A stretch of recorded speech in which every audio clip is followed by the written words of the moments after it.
Bienvenue dans Vibration intérieure, le podcast qui nous fait du bien.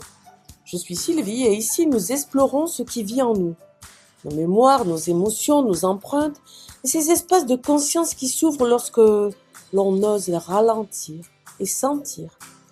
Ce podcast est une invitation à écouter, se poser, respirer et comprendre ce qui nous traverse, sans jugement et avec bienveillance. Alors prenez une respiration et plongeons ensemble. Et bonjour, pour cet épisode numéro 3, je suis très contente d'être avec vous et nous allons parler du corps, le corps notre première boussole. Alors souvent, avant que les mots arrivent, les mots MOTS, le corps le sait et nous provoque des mots MAUX.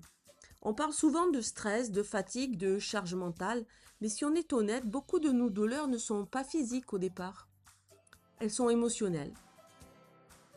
Une colère qu'on n'a pas exprimée ou une tristesse qu'on a ravalée, une peur qu'on a minimisée ou une injustice qu'on a acceptée en silence. Le corps, lui, il n'oublie pas. Tu connais peut-être ça, une boule dans la gorge quand on n'a pas osé dire non, le poids dans la poitrine après une déception, des douleurs cervicales si on porte tout pour tout le monde, ou des problèmes digestifs quand on n'avale pas une situation. Pour ma part, lorsque je stresse, mon corps se manifeste par des maux de ventre.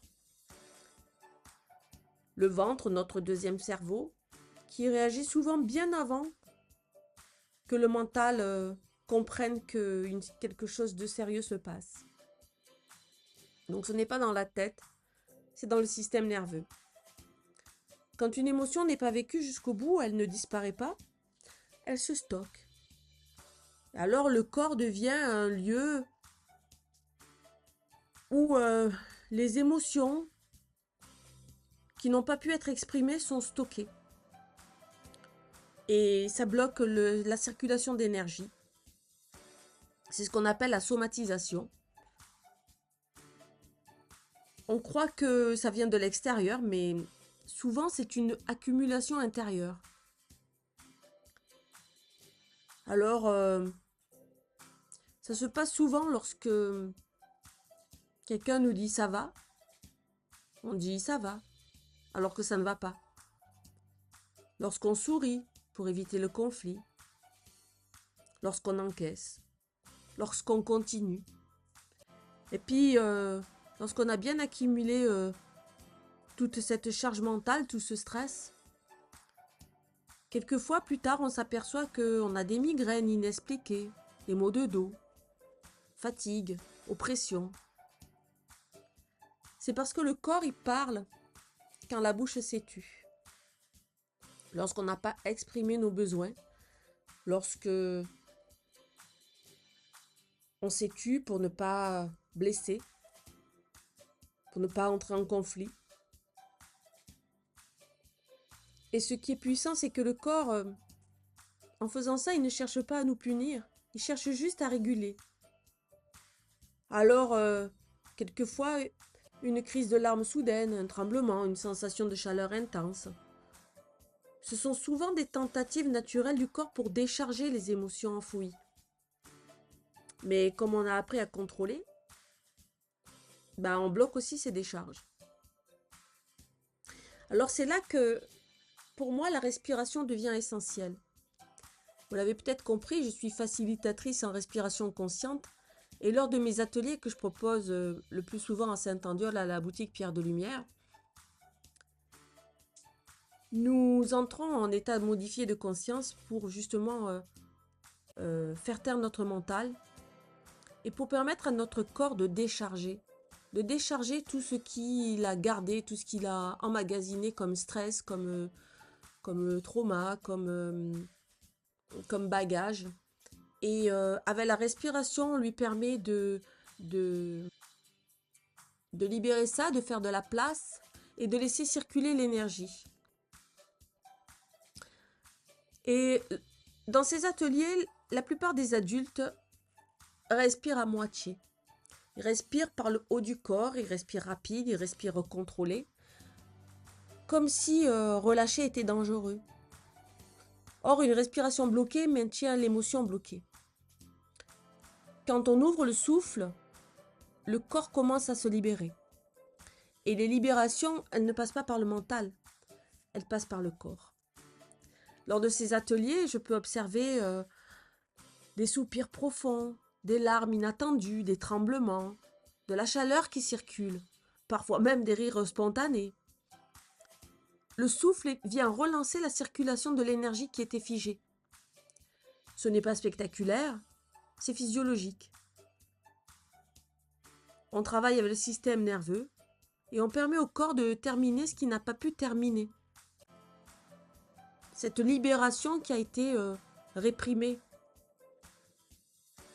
Alors souvent, après une séance, les personnes me disent « Je me sens plus léger, j'ai l'impression que quelque chose s'est déplacé, je respire enfin. » Parce que le corps n'a pas besoin d'explication, il a juste besoin d'espace.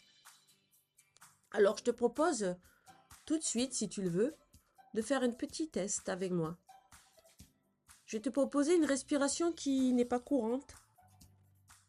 Tu vas respirer par la bouche sans pause. C'est-à-dire que tu vas inspirer et expirer sans faire de pause au milieu. Alors, prends une grande inspiration lente.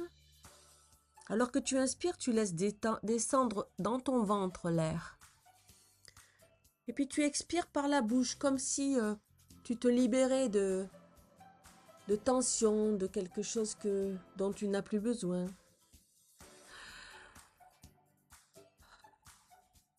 Encore une fois. Observe. Est-ce que c'est fluide? Est-ce que c'est coincé quelque part? Est-ce que peut-être la tête commence à tourner? Si ça coince, ce n'est pas un problème. C'est juste une information. Ton corps est une boussole.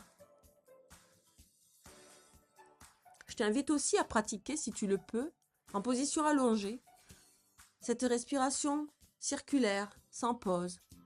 Pas longtemps, 5 minutes. Et tu verras, tu vas être surpris peut-être de bâiller et de ne pas comprendre ce qui se passe. C'est juste que ton corps relâche. Il a juste besoin de relâcher les tensions. Et si tu veux vivre cette libération concrètement, je t'accompagne le 2 mai et le 13 juin à la boutique de Pierre de Lumière à Saint-Andiol pour des ateliers où les émotions refoulées peuvent enfin circuler grâce au souffle. Parce que parfois, ce n'est pas la situation qui fait mal. C'est juste ce qui n'a pas été relâché. Alors, aujourd'hui, pense à respirer. Prends soin de toi, prends soin de ton énergie. Et bonne journée. Merci d'avoir partagé cet espace avec moi. Si cet épisode vous a parlé, vous pouvez le partager autour de vous et continuer ce chemin à votre rythme. Prenez soin de votre énergie, écoutez vos vibrations et souvenez-vous, votre chemin est unique et personne ne peut marcher à votre place. Et si vous voulez continuer avec moi, je vous invite à aller sur mon site. Vous y découvrirez mes ateliers, mon actualité, ainsi que mes séances de cartomancie si vous avez besoin de guidance. Alors bonne route, bon vent et à la semaine prochaine.